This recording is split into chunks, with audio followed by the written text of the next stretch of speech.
Hi, I'm Nadia Brand. I'm a life coach and hypnotherapist, and welcome to your course. In this course, we're going to figure out why your hormones might be hijacking you and causing chaos, and also how to create happy hormones, where your hormones are balanced, they're in sync, and they're working with your cycles. This is something that I discovered through my own personal journey, which I'll share with you during this course. So let's get started.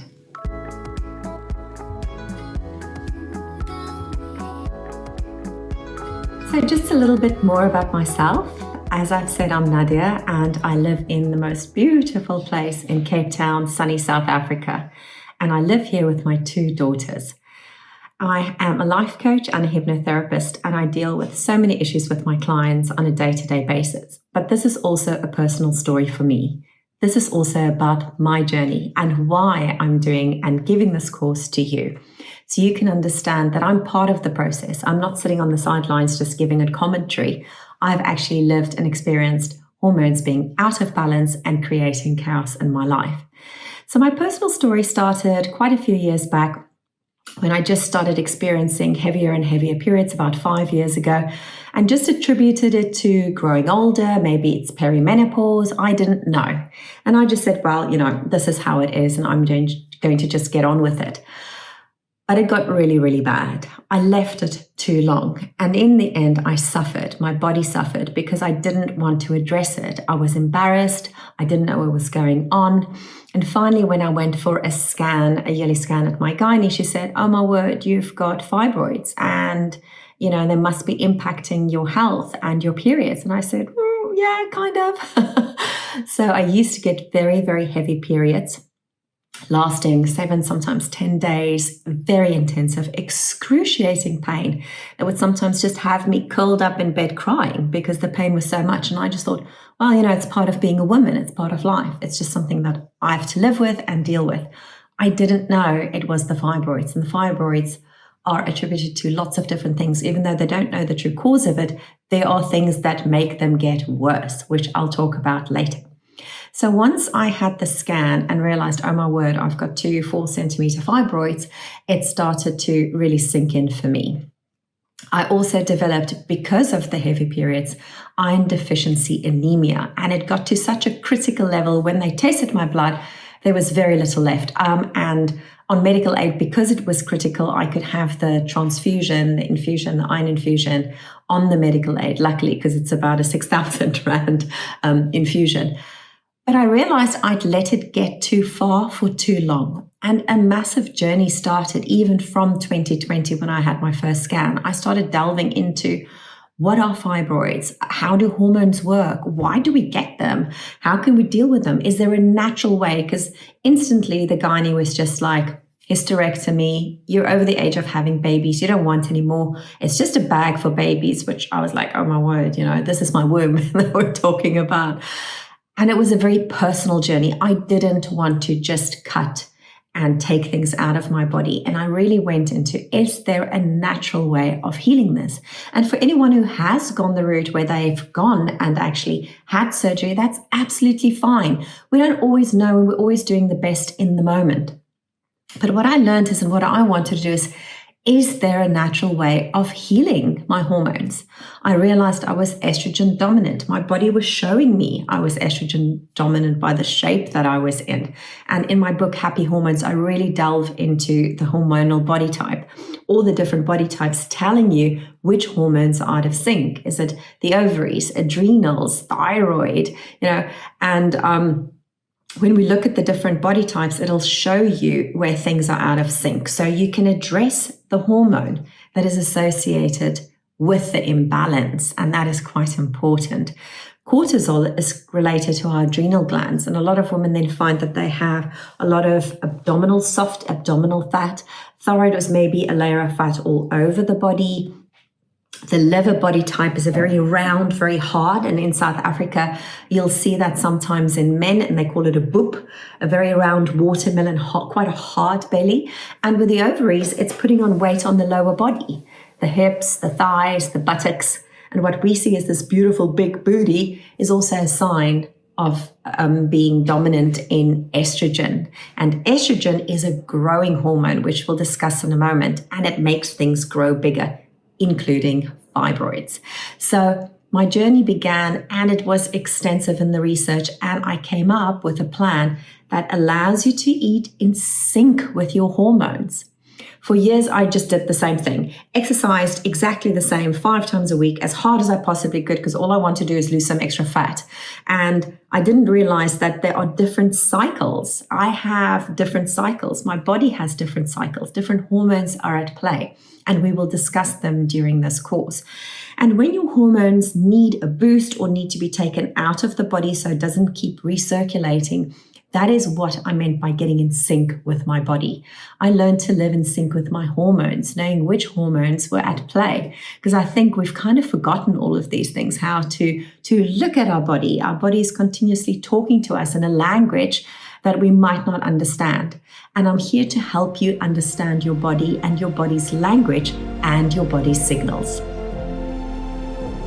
So first, maybe let's just look at what are hormones. So if you can imagine, hormones are just like tiny little messengers moving around your body, coming from your glands and communicating. They're the little messengers telling the body where things are in sync, out of sync, balanced, not balanced, and where things need to react and do certain duties. So when these little messengers are interrupted or overloaded or stressed out, they don't do their job properly. And we have lots of hormones that I'll discuss in a moment. But I also just want to say that there are a few things that actually affect our hormones and these little messengers and the messages they send across the body. And things can really influence that. 3 things that really impact not just the environment and the way we live in, but stress. And in this day and age, we're all stressed. It's something that we kind of have just become accustomed to, and we've just kind of put it in the background and said, oh, I'm just stressed. But stress actually really does impact our hormones, and sometimes in a very negative way, especially cortisol. Cortisol can put us in the fight or flight system, the sympathetic nervous system, for too long. That can affect our adrenal glands. That can affect our insulin levels. It can affect whether estrogen gets taken out of the body or not, creating estrogen dominance. It affects diabetes. So there's so many things that we need to reassess and look at. Then there's nutrition. What are we eating? How is that affecting? We think, okay, we are very virtuous when we just don't eat a lot and we eat very little and we restrict our things. But fasting or not eating at the wrong time of your cycle can really affect things like progesterone, our calming and soothing hormone. And even if you're in menopause, you still have these hormones fluctuating in your body. They're just not being taken over by the ovaries, the sex organs. They're now taking over by the adrenals. They're now taking over. So your adrenals take over the job of the ovaries. Now, if they're already overstressed and overloaded, that's where problems can arise with the levels between estrogen and progesterone, which really affects us later on in life in terms of dementia, heart disease, and things like that for women especially. So let's delve into a little bit more about the hormones at play in our bodies that we can look at, that we need to work on balancing. So let's quickly meet our main hormones, and let's start with estrogen. So estrogen is actually very important, and it got a really bad rap because part of it means that if it's in your body for too long and circulating for too long, which we'll address in a later topic when we talk about syncing with your cycles, I want you to understand that when it's not flushed out of the body and it keeps recirculating, it can cause things to grow, including fibroids, cancerous tissues in the breast. So it can be linked to breast cancers. But actually, estrogen is like your cheerleader. She's the one who makes you feel good. She's the one who makes your skin radiant, who gives you a really good mood, helps to give you really strong bones. So it's essential to understand that she has a function. I call her your cheerleading bestie. And she's necessary to keep you. She's also the one that's responsible for our beautiful curvy shapes because it's a growth hormone that helps things to grow. But out of sync, when she's too much, when she's too full on, as in we've got a estrogen dominance, you can get things later on in life that grow things, breast tissue, and like I explained, the fibroids. So learning how to boost it to keep our hearts and our brains healthy, our bones healthy, our skin healthy is important, especially as you go into perimenopause and menopause, where the levels of estrogen are really low. People often struggle with bone density. They often struggle with hot flushes. These are signs of low estrogen. And you don't have the ovaries producing them anymore. It goes to the adrenals. And if the adrenals are overstressed through over-exercising, not eating enough, or having high stress levels, you can see how that can affect you. And there's also links to low estrogen levels and dementia, because it's a neuroprotector. It helps to protect our brain. So we need to know how to boost it at the right time. Even when you're in menopause, you need to boost estrogen to keep your brain and your bones and your skin healthy. And then you need to learn how to remove it, that there's no excess, so you can boost progesterone. It's all about the balance between estrogen and progesterone. They both need to be balanced, not one too much and one too little. And we'll talk now about progesterone. So I call progesterone your Zen friend.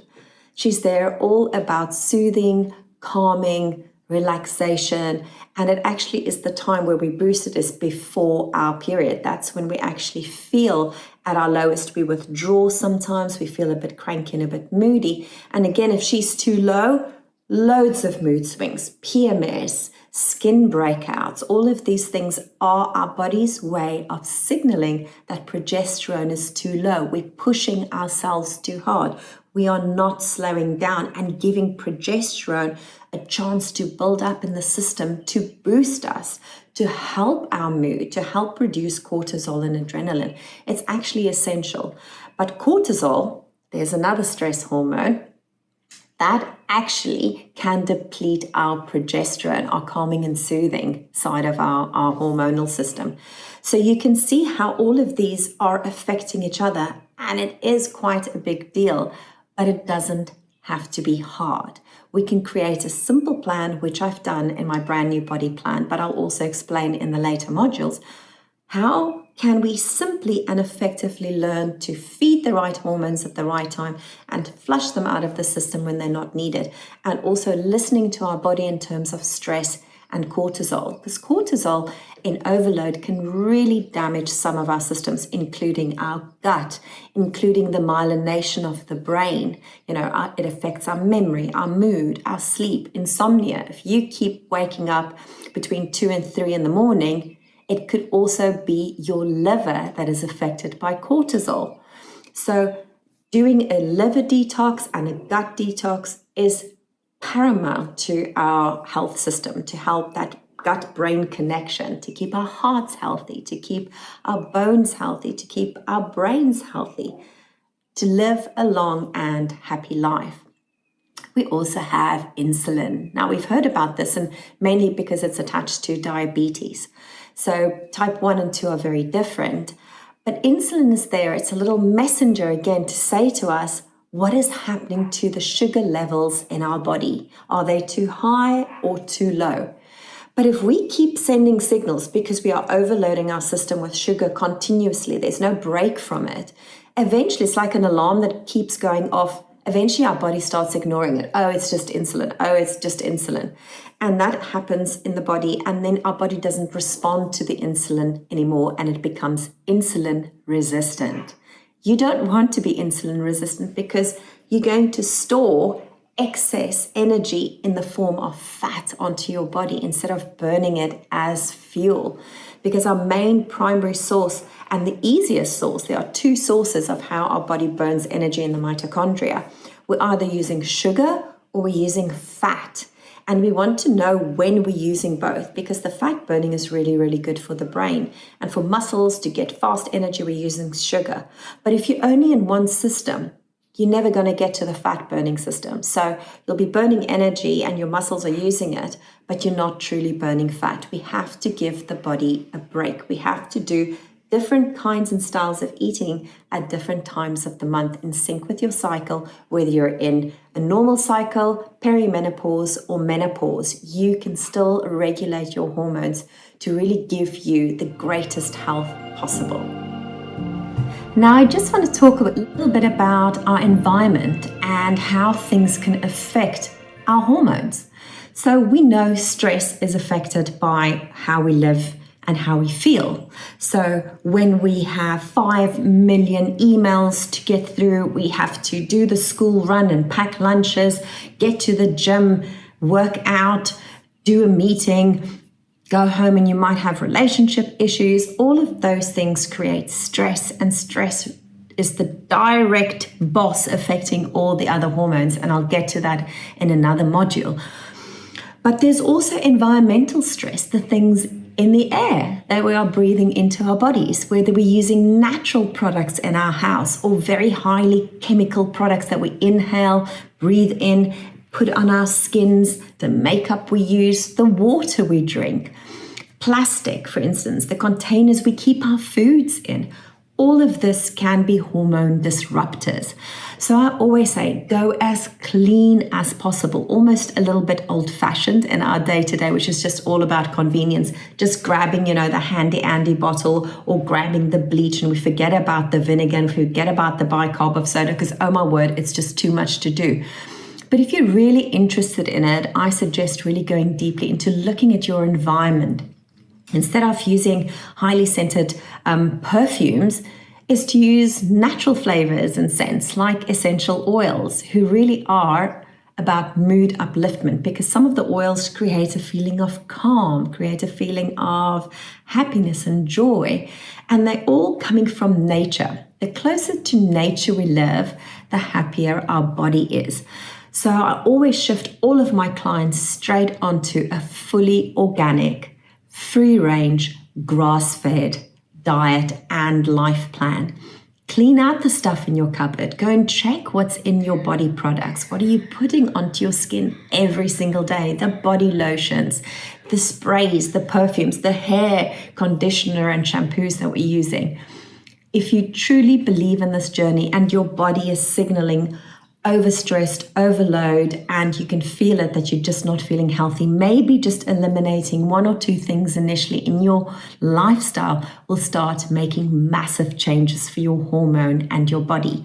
Remember not to over-exercise. Know when to exercise the right way to keep stress down, but not so stressed out that your body is feeling overloaded and burnt out. Learn when to fast if you are fasting in sync with your cycle, so you don't deplete your progesterone or put your body in such a stressful famine state that it's holding on to every single fat cell that's possible and is just going like, oh my word, we're in a famine here, so we need to hold on to the fat and actually not let it go. One of the most wonderful things I learned through my journey is we always think we need to lose weight and lose fat to get healthy. In fact, we need to get healthy so that the body can burn fat for fuel. If the body is stressed out, it's not going to tap into the fat stores because it's thinking that something dangerous is about to happen. We might starve. There might be a war, because that's the signals we're sending our body. And our fight or flight system, our sympathetic nervous system, is on high alert. It's told to hold on.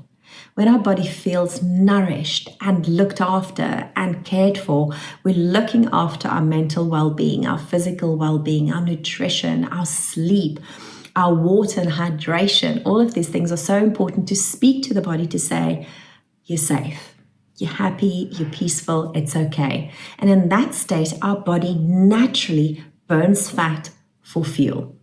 So get healthy first and your body will respond naturally. And so we're going to talk about that. So in the next model, I'm going to teach you all about how to eat in sync with your hormones, regardless of whether you are just having a natural, healthy, easy monthly cycle, whether you're going into perimenopause or you're already menopausal. We all have the same hormones, just in different amounts, and we still need to regulate them. But I've got such a simple and easy plan in the next module. I'm going to explain it all. So join me there.